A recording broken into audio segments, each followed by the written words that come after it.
오늘 우리에게 주시는 말씀은 고린도전서 11장 17절에서 34절까지의 말씀입니다.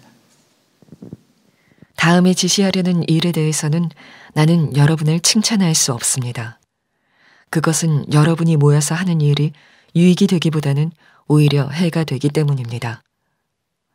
첫째로 여러분이 교회에 모일 때 여러분 가운데 분열이 있다는 말이 들리는데 그것이 어느 정도는 사실이라고 믿습니다. 하기야 여러분 가운데서 바르게 사는 사람들이 환히 드러나려면 여러분 가운데 파당도 있어야 할 것입니다.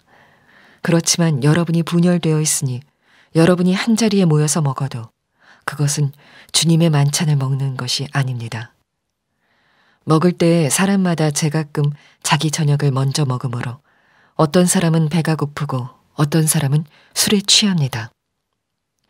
여러분에게 먹고 마실 집이 없습니까? 그렇지 않으면 여러분이 하나님의 교회를 멸시하고 가난한 사람들을 부끄럽게 하려는 것입니까? 내가 여러분에게 무슨 말을 해야 하겠습니까? 여러분을 칭찬해야 하겠습니까? 이 점에서는 칭찬할 수 없습니다. 내가 여러분에게 전해준 것은 주님으로부터 전해받은 것입니다. 곧 주 예수께서 잡히시던 밤에 빵을 들어서 감사를 드리신 다음에 떼시고 말씀하셨습니다.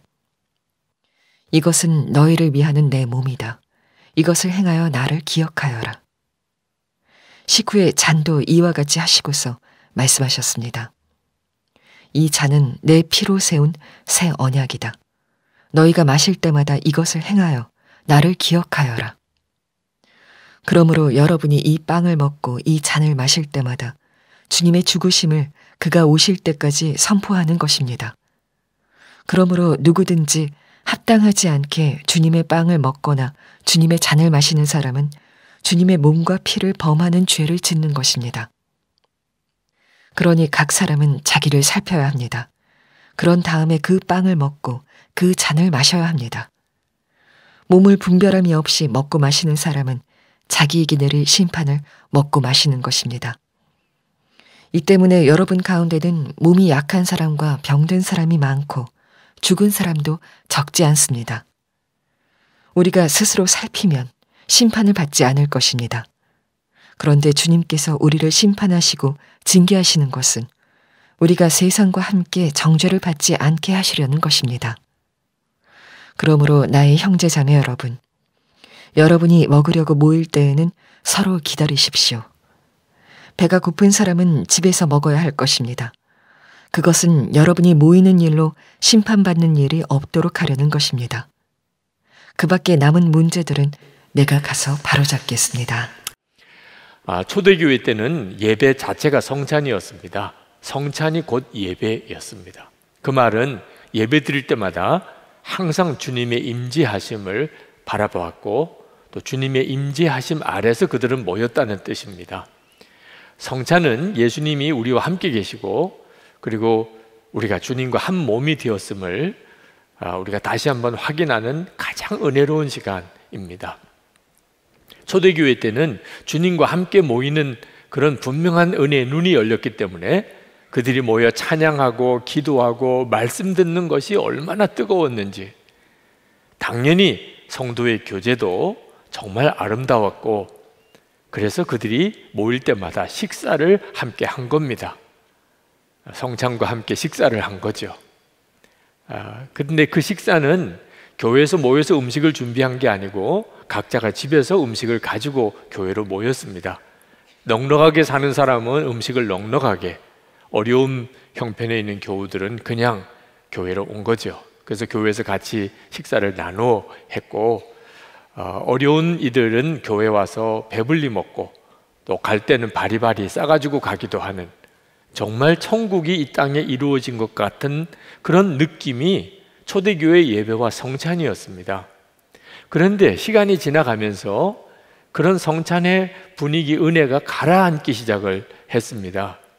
고린도 교회의 예를 들면 교인들 사이에 싸움과 분열이 생긴 겁니다. 근데 교인들 사이에 싸움과 분열이 생겨도 성찬이 제대로 드려졌다면 그 싸움과 분열이 성찬을 통해서 해결이 될 텐데 싸우고 성찬받고 성찬받고 또 싸우는 일이 계속 이어진 겁니다. 18절에 보면 여러분이 교회에 모일 때에 여러분 가운데 분열이 있다는 말이 들리는데, 그래서 자, 이러니 성찬이 어떻게 은혜로울 수 있겠습니까? 서로 싸우고 갈라지고 그런 사람들끼리 모여서 성찬을 해야 되는데 마음이 해결이 안 된 상태이라면 형식적으로 성찬 받을 수밖에 없지요. 자, 성찬이 형식적으로 드려지기 시작하니까 이제는 음식을 가지고 와서 먹는 것도 끼리끼리 모이기 시작을 한 겁니다. 부자들은 부자들끼리, 가난한 사람은 가난한 사람들끼리 먹게 되는 거예요. 그때 당시는 예배가 저녁에 드려졌습니다. 그런데 집에 종을 부리고 사는 그런 넉넉한 사람은 뭐 저녁 식사쯤에 맞추어서 교회에 와도 상관이 없습니다. 음식 준비시키고 가지고 교회에 와서, 그리고는 넉넉한 사람들끼리 먼저 먹는 겁니다. 저녁 때가 됐으니까. 종살이 하는 가난한 사람, 교인들은 다 집안일을 해주고 예배 드리러 와야 되니까 늦게 올 수밖에 없는데, 저녁을 못 먹은 채로 예배 드리러 왔는데 이미 음식은 넉넉한 사람들끼리 다 먹어버렸습니다. 이런 기가 막힌 일이 벌어진 거죠. 그러니 가난한 사람은 교회 예배 드리러 와서 성찬 받을 때 마음이 얼마나 상하겠습니까? 아니, 성찬은 우리가 받은 가장 큰 은혜로운 시간이고 교회가 하나가 되어지는 놀라운 은혜의 통로인데, 오히려 성찬 때문에 교회 안에 분열이 더 커지고 사람들의 마음에 시험이 생기니 사도 바울이 안타까워서 어떻게 이런 일이 있을 수 있냐고 말을 한 겁니다. 22절에 여러분에게 먹고 마실 집이 없습니까? 그렇지 않으면 여러분이 하나님의 교회를 멸시하고 가난한 사람들을 부끄럽게 하려는 것입니까? 사도 바울은 이 성찬에 대하여 주님으로부터 직접 교훈을 받았습니다. 성찬이 도대체 무엇인지. 23절에 내가 여러분에게 전해준 것은 주님으로부터 전해받은 것입니다. 주님이 사도 바울에게 뭐라고 깨우쳐 주셨냐면, 성찬 때 받는 떡은 주님의 살이고 성찬 때 받는 포도주는 주님의 피라. 진짜 주님이 함께 하시는 시간이라. 성찬은 주님을 만나는 시간, 주님과 정말 하나 되는 시간이라. 24절에 이것은 너희를 위하는 내 몸이다. 이것을 행하여 나를 기억하여라. 25절에 이 잔은 내 피로 세운 새 언약이다. 너희가 마실 때마다 이것을 행하여 나를 기억하여라. 한마디로 성찬은 주님과 만나는 시간이요, 주님과 하나 되는 시간이라는 겁니다. 떡과 포도주는 진짜 주님의 몸이요 피라는 거죠. 이 사실을 우리가 정말 믿게 되면 성찬은 교회를, 우리 자신의 삶을 완전히 바꾸는 놀라운 은혜의 시간입니다. 우리도 성찬식 때마다 이 말씀을 읽습니다. 그런데 문제는 믿는 거예요. 진짜 믿느냐 하는 겁니다. 내가 오늘 주님과 한 몸이 되었어. 내가 오늘 주님의 몸과 피를 먹고 마셨어. 이 사실을 정말 믿느냐 하는 거예요. 우리가 이 사실을 정말 믿으면 우리는 눈에 보이지 않으시는 주님이지만 지금 주님이 나와 함께 계시고 그 주님과 동행하는 것이 우리에게는 정말 실제가 되고, 그렇게 주님 다시 오실 때까지 주님과 동행하고 사는 겁니다. 26절에 그러므로 여러분이 이 빵을 먹고 이 잔을 마실 때마다 주님의 죽으심을 그가 오실 때까지 선포하는 것입니다. 사도 바울은 우리가 성찬 받을 때 그러니 반드시 우리 자신을 살펴야 한다고 말씀하셨습니다. 28절에 그러니 각 사람은 자기를 살펴야 합니다. 그런 다음에 그 빵을 먹고 그 잔을 마셔야 합니다. 무엇을 살펴야 하는 거죠? 내가 주님과 진짜 한 몸이 된 삶을 살았나, 나는 정말 예수님을 모시고 사는 성전된 그런 삶을 살았나, 성찬 받을 때마다 그거 점검해야 하는 겁니다. 만약에 그렇게 살지 못했다면 분명히 회개해야 합니다. 주님의 몸으로 살지 못했습니다. 주님의 성전답게 살지 못했습니다. 반드시 회개해야 합니다. 그리고 성찬을 통하여 다시 한번 주님의 몸으로 다시 새 출발하는 결단이 있어야 하는 거예요. 만약에 그렇게 하지 않는다면 아유, 성찬 안 받는 것보다 받는 게 낫겠지, 이런 식으로 성찬을 받는다면 오히려 주님의 몸을 더럽히는 죄를 짓는, 주님과 내가 한 몸이 되는데 내가 전혀 준비 없이 성찬을 받으면 오히려 주님의 몸을 더럽히는 죄를 짓는다. 고린도 교회가 실제로 그랬다는 겁니다. 29절 30절에 몸을 분별함이 없이 먹고 마시는 사람은 자기에게 내릴 심판을 먹고 마시는 것입니다. 이 때문에 여러분 가운데는 몸이 약한 사람과 병든 사람이 많고 죽은 사람도 적지 않습니다. 성찬을 함부로 받기 시작하니까 서로 싸우고 성찬 받고, 다른 가난한 사람 마음에 시험 주고 상처 주면서 자기 배만 불리고 그것도 성찬이라고 하니 병든 사람이 생기고 시험 든 사람이 생기고 죽는 사람도 생겼다는 거예요. 2008년입니다. 지금도 가슴이 떨리는 참 안타까운 일을 겪었습니다. 감리교 총회가 열리던 날, 총회 때마다 먼저 예배드리고 성찬식을 합니다. 그 성찬식을 하는 이유는 주님의 함께 하시는 거룩한 회의라는 뜻입니다. 그런데 그날 감독회장 때문에 두 파로 총대들이 나뉘어서 강단을 서로 점령하려고 난리도 아니었습니다. 그 앞에는 성찬대가 차려져 있었습니다. 세상에 어떻게 목사와 장로들, 감리교회를 대표하는 그 참 지도자들이 성찬을 그동안 다 형식으로 생각했다는, 진짜 주님의 몸이라고 믿었으면 그 앞에서 어떻게 그럴 수가 있냐는.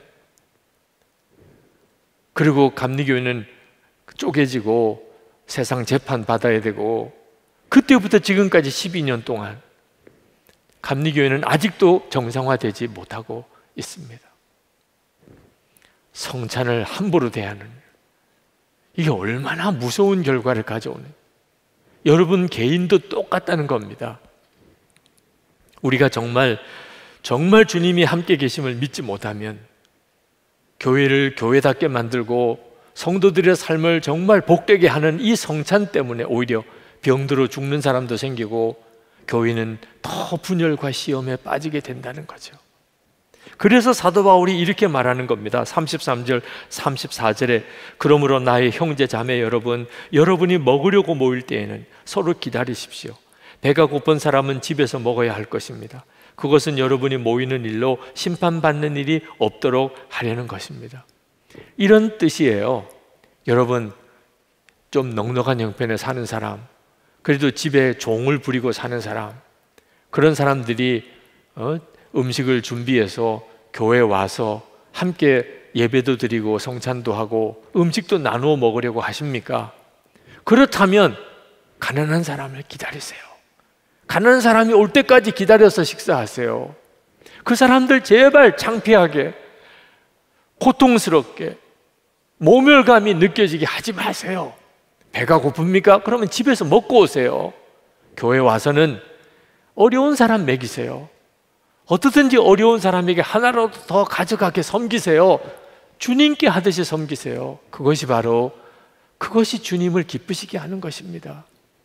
그런 뜻이에요. 이것이 성찬이라는 거예요. 우리가 지금은 성찬 때 식사를 같이 하지는 않습니다. 그냥 정말 성찬 예식만 하지요. 그렇지만 우리는 성도들끼리 같이 식사할 때가 있습니다. 우리도. 여러분, 주님을 바라보고 식사를 하면 달라요. 그렇지 않으면 그냥 우리도 끼리끼리 모여서 식사합니다. 친한 사람끼리, 비슷한 형편에 있는 사람끼리 식사해요. 근데 주님의 마음을 품고 보면 이상하게 혼자 식사하는 사람, 왠지 낯선 분, 왠지 얼굴이 어두운 분, 그런 분들이 보입니다. 저분들은 왜 저렇게 혼자, 왜 저렇게 외롭게, 또 저렇게 얼굴이 힘들까? 그래서 섬기게 돼요. 주님을 바라보는 눈이 뜨인 것과 그렇지 않은 것은 밥 먹는 거 하나까지도 완전히 다르게 만듭니다. 지난 주간에 여름 말씀 기도회, 제가 요나서 말씀 기도를 인도하면서 참 마음이 아팠습니다. 니느웨 악한 도성입니다. 하나님이 심판하실 도성이었습니다. 근데 요나가 가서 하나님의 심판을 외치니까 그들이 기가 막히게 회개하기 시작했어요. 회개하니까 하나님이 그 니느웨를 용서하셨습니다. 심판하지 않았어요. 근데 요나가 하나님 앞에 화를 내면서 막 난리도 아니었어요. 나 이럴 줄 알았어. 이럴 줄 알았다니까. 요나가 왜 이렇게 화를 내는 거죠? 요나가 고백합니다. 하나님은 은혜로우시며 자비로우시며 노하기를 더디하시며 인애가 크시사 뜻을 돌이켜 재앙을 내리지 아니하시는 하나님이신 줄 알았다는 거예요. 아니, 그게 왜 문제예요? 이스라엘 백성들이 가슴에 있는 요절이에요. 하나님이 어떤 하나님이냐? 이스라엘 백성이 출애굽하고 금송아지 섬겼을 때 하나님이 이스라엘 백성을 다 진멸하려고 하셨죠. 모세가 하나님 앞에 탄원의 기도를 드립니다. 하나님이 뜻을 돌이키셨어요. 그때 하나님이 어떤 하나님이신지를 하나님이 자기소개를 하신 거예요. 은혜롭고 자비롭고 노하기를 더디하고 인애가 크시고 뜻을 돌이켜 재앙을 내리지 아니하는 하나님이라. 이스라엘 백성들은요, 그 하나님을 믿었어요. 그게 이스라엘 백성들의 신앙 고백이었어요. 요나가 하나님이 그런 하나님인 줄 알았다는 거예요. 그런데 왜 문제가 되죠? 니느웨도 그렇게 하셨는데 그게 왜 문제가 되냐 말이에요. 우리에게만 그렇게 하셔야지. 우리에게만. 하나님이 자비롭고 은혜롭고 재앙을 내리지 않으시는 그 좋으신 하나님, 우리에게만, 이스라엘 백성인 우리에게만 그러셔야지. 저 니느웨 절대로 그렇게 하시면 안 되지. 니느웨는 무섭게 벌하셔야지. 아무리 회개해도 하나님이 무섭게 벌하셔야지. 이게 얼마나 기가 막혀요. 이게 바로 선민사상이 가지고 있는 문제예요. 우리에게만 은혜로우신 하나님, 저 사람들에게는 무자비하신 하나님, 그래야 속이 시원하단. 근데 여러분, 우리도 다 요나 같아요. 은혜는 내게만 은혜로우시고, 그리고 상대방에 대해서는 까다로우신 하나님이기를 원하는, 겉으로는 정말 예수 잘 믿는 것 같은데 속마음은 여전히 자기중심적, 이기심, 욕심 가득한 그런 모습이 지금도 얼마나 많은 그리스도인들의 모습인지, 교회도 그런 모습이라는. 그러니 예수 믿고 싶어도 그 모습 보고 무슨 전도가 되겠냐 말입니다. 우리가 성찬 받을 때 정말 정신 똑바로 차려야 합니다. 우리가 진짜 성찬의 은혜를 정말 안다면 주님과 하나 되는 거예요. 이제는 내 생명은 주님이에요. 이제는 주님이 나를 통해 사시는 거예요. 이 은혜가 성찬의 은혜예요. 그러면 해결 안 될 문제가 없어요. 가정에, 교회에 우리가 성찬만 제대로 받아도 해결 안 될 문제가 없어요. 제가 거듭나고 난 다음에 가장 많이 변한 것 중에 하나가 성찬에서 받은 은혜가 달라졌어요. 저는 그전에도 성찬 받았죠. 그렇지만 성찬이 감동적인 그런 경험은 없었어요. 성찬식 때마다 참회의 기도의 시간이 있어요. 예문에 있으니까. 그러니까 참회의 기도를 했지, 진짜 참회를 드려본 적이 없어요. 그냥 지루한 예식일 뿐이에요. 거듭나고 난 다음에 첫 번째 성찬 받을 때예요. 그때 설교가 어떤 설교였느냐, 우리 같은 이런 참 더러운 죄인을 예수님께서 떡을 주시고 포도주를 주시면서 이게 내 살이고 내 피다, 그러니까 우리와 한 몸이 되어 주신 거죠. 나같이 이렇게 더러운 죄인을 주님이 한 몸으로 받아주셨다. 그게 성찬이라는 거예요. 설교를 듣는데 벌써 눈물이 나더라고요. 떡을 받으러 나가는데 어떻게 눈물이 나는지. 주님이 나와 한 몸이 되셨습니까?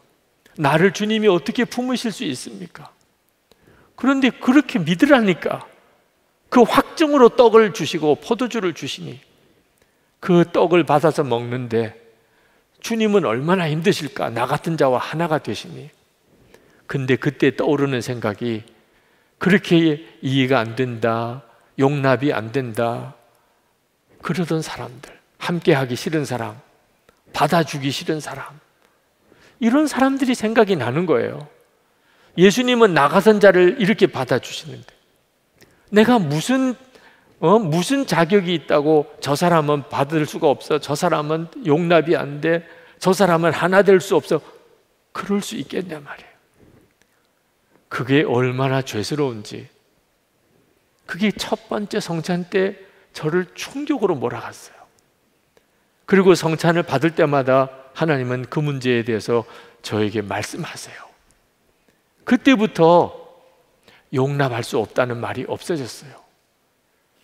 정말 문제가 많은 교회, 문제가 많은 나라, 문제가 많은 민족, 이제는 품어지는 역사가 일어났어요. 주님은 나 같은 자를 품으신, 그리고 하나가 되셨는데 성찬만 제대로 받아도 가정 안에, 교회 안에 해결 안 될 문제가 없다니까요. 저는 이번 주일에 성찬을 하지 못한 게 너무 마음이 아팠어요. 금요일에 결국은 성찬을 보류하기로 그렇게 했습니다.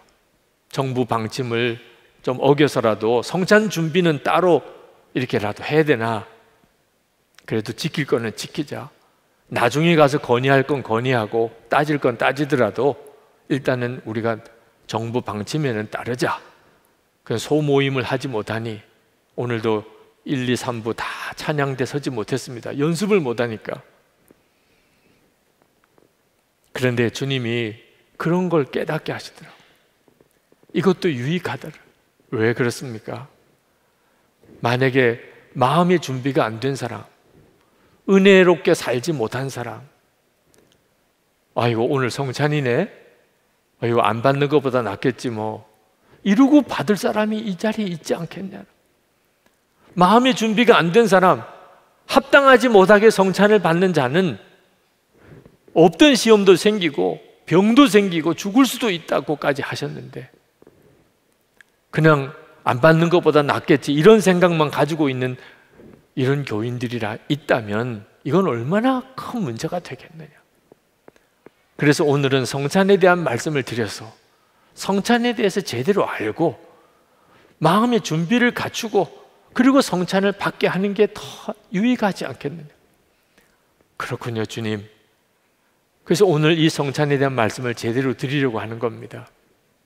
이제 다음 주에 성찬을 하게 될지 그 다음 주에 하게 될지 상황은 모르겠습니다. 그러나 언제 성찬을 받아도 준비되어져 있는 마음으로 성찬을 받아야죠. 그래야 그 성찬이 역사가 있지 않겠나요? 예수님의 옷자락만 잡아도 불치병이 고침을 받았잖아요. 혈루병이. 아니, 예수님과 한 몸이 되었습니다. 합당치 않게 받으니까 병자도 생기고 죽은 사람도 생기고 시험도 일어나고, 그랬다면 뒤집어 이야기하면 제대로 받으면, 준비된 자로 성찬을 받으면, 은혜 받은 자답게 살면서 성찬을 받으면, 그러면 병든 자도 낫고 죽은 자도 살아나는 기적이 그 삶 속에 일어나지 않겠는가? 여러분, 우리가 성찬을 받는 것은 천국에서 예수님을 뵙는 예행 연습입니다. 예수님을 뵈면 그 앞에서 싸울 일이 있겠습니까? 마음에 안 든다고 손가락질할 사람이 있겠습니까? 예수님 앞에서 받아주지 못할 사람이 있겠습니까? 예수님 앞에서도 무슨 부자다 가난한 자다 그런 차별이 있겠습니까? 성찬 받을 때마다 주님 앞에 서는 예행 연습을 해야 주님 앞에 온전히 서게 되는 거죠. 성찬을 우리에게 주신 것은 새 언약이라고 그랬어요. 25절에 이 잔은 내 피로 세운 새 언약이다. 너희가 마실 때마다 이것을 행하여 나를 기억하여라. 성찬을 받은 사람은 하나님의 언약 속에 들어가는 겁니다. 성찬 받은 사람이라는 게 무슨 뜻이에요? 예수님과 한 몸인 사람이다. 이제는 예수님 거하시고 성전된 사람이다. 여러분, 이것이요 얼마나 황홀하고 놀라운 복입니까? 우리가 이제 진짜 주님 앞에 서면 구원받은 자라는 확증이라니까요. 성찬받은 믿음이 진짜 분명한 사람, 저는 성찬받은 사람입니다. 여러분 어디 나가서 어떤 일을 결정하든 무슨 행동을 하든지 나는 성찬받은 사람입니다. 주님과 한 몸이 된 사람입니다. 갈 때가 있고 안 갈 때가 있는 거예요. 할 말이 있고 안 할 말이 있는 거예요. 성찬받은 사람이라는 믿음이 분명하니까 우리의 일상의 모든 순간이 다 나는 성찬받은 사람이라는 분명한 믿음을 가지고 살아가기 시작하면, 그러면 우리 안에 정말 주님이 살아 역사하시는 놀라운 일이 일어나고, 그렇게 공동체가 세워져 가는 겁니다. 한 번은 새가족 되신 분이 교회에 오셔서 예배드리다가 주차장에서 다른 차를 부딪혔대요. 그런 일이 왕왕 일어나는 모양입니다. 주차장에서. 교우들 사이에 이런 접촉사고가 생길 때 참 난감하죠. 세상에서는 얼마나 정말 분쟁거리입니까? 그거 진짜 해결하기 어려운 일이죠.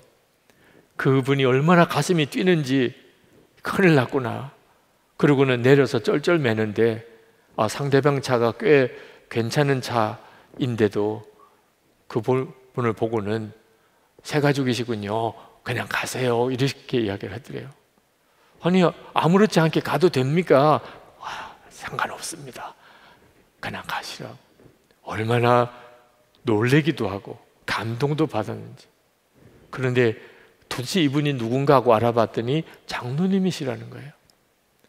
그 이야기를 전해 듣고 제가 얼마나 고맙기도 하고 감사한지. 은혜 받은 자답게 산다는, 우리가 은혜 받은 자답게 사는 일이 이렇게 중요해요. 그 은혜 받은 자답게 사는 건 어떻게 가능하죠? 성경대로 살자, 의롭게 살자, 사랑하며 살자, 구를 외친다고 되는 거 아니에요. 다 살아봤잖아요. 진짜 주님을 바라보는 눈이 뜨여야 그렇게 살 수 있는 거예요. 지금은 비대면 시대입니다. 사랑과 사랑과의 만남을 조심하라. 오늘도 정부에서 보내준 영상을 맨 처음 보여드렸는데, 몸은 떨어져도 마음은 가깝게, 말이 좋지. 그게 말이 되냐 말이에요.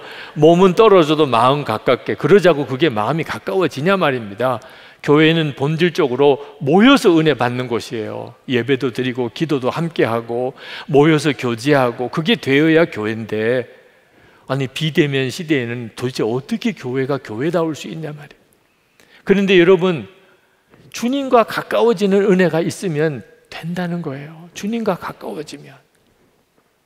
그래서 교회에서 이 비대면 시대에 오히려 주님과 더 가까워지는 역사가 있도록 하기 위해서 3가지를 시작을 했어요. 하나는 예수 동행 속회로 속회 리뉴얼입니다.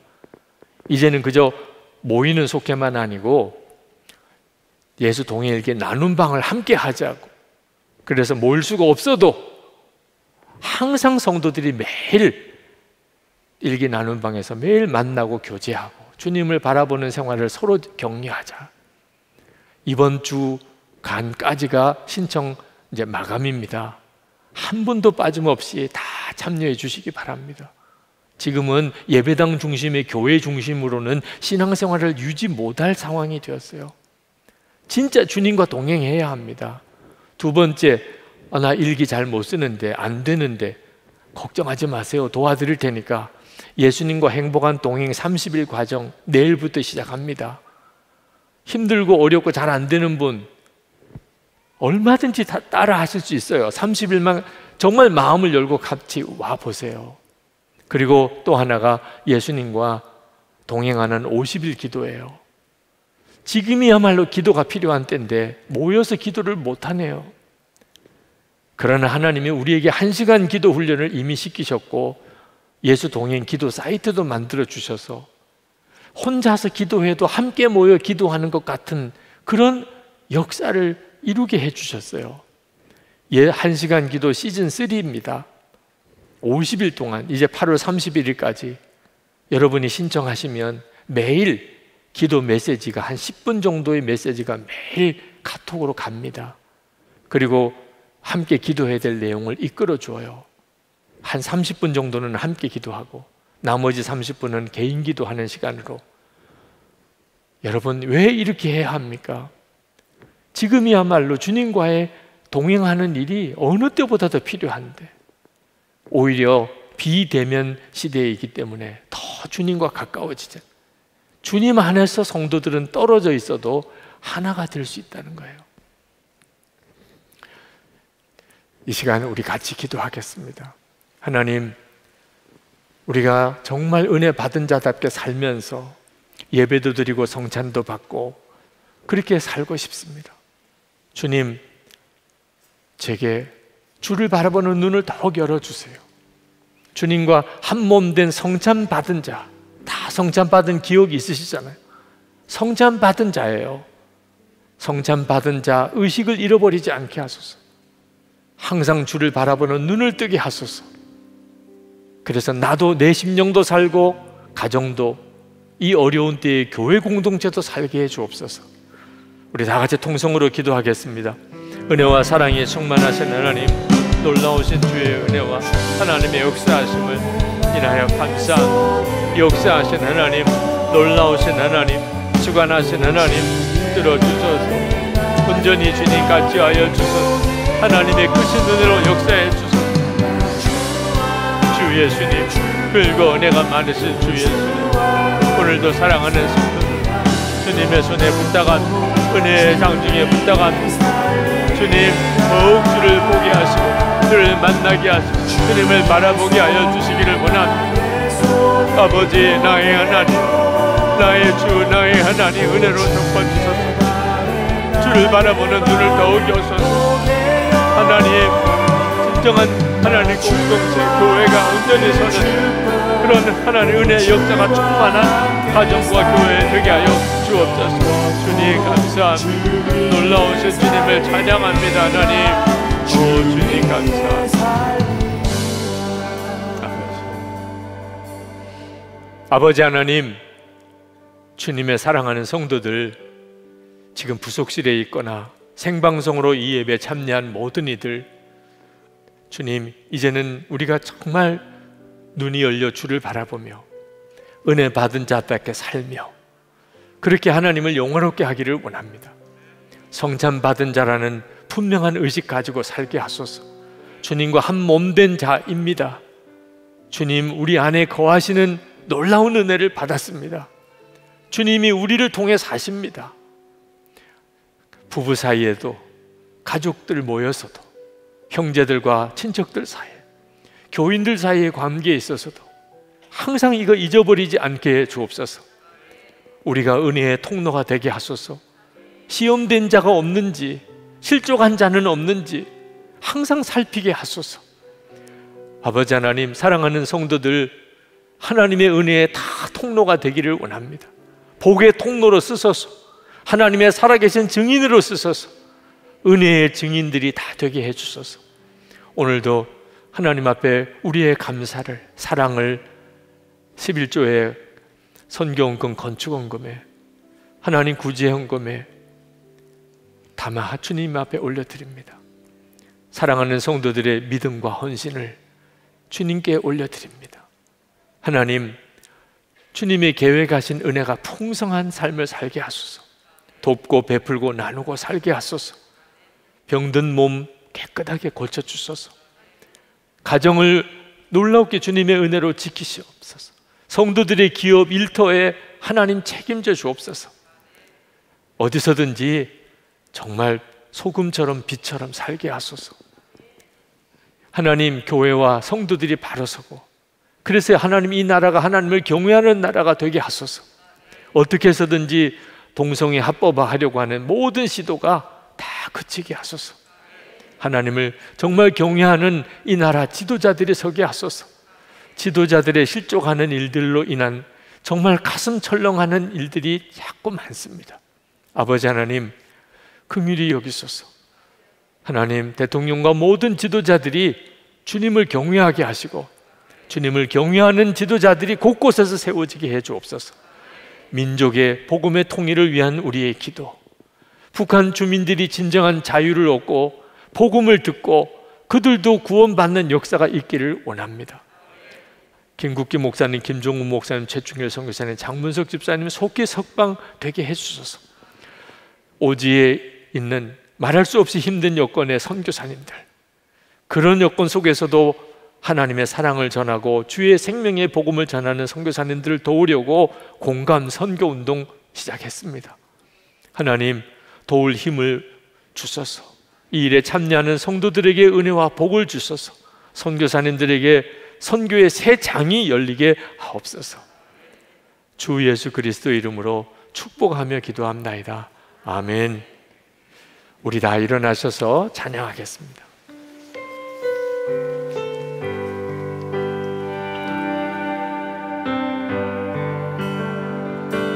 주보혈 날 정결케 하고 주보혈 날 자유케 하니 주 앞에 나 예배하는 이 시간 나의 모든 것을 주께 드리네. 주의 손 날 위해 지키셨고 주의 발 날 위해 박히셨으니 이제는 내가 사는 것이 아니요 오직 주를 위해 사는 것이라.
주 예수님의 은혜와 하나님의 사랑하심과 성령의 교통하심이 주의 교회에 나와 예배하는 모든 성도들, 지금 부속실에 있는 모든 성도들, 가정에서 영상으로 예배하는 성도들, 세계 곳곳에서 하나님 이 영상으로 예배하는 모든 이들 위해 충만히 함께 하시기를 축원하옵나이다. 아멘.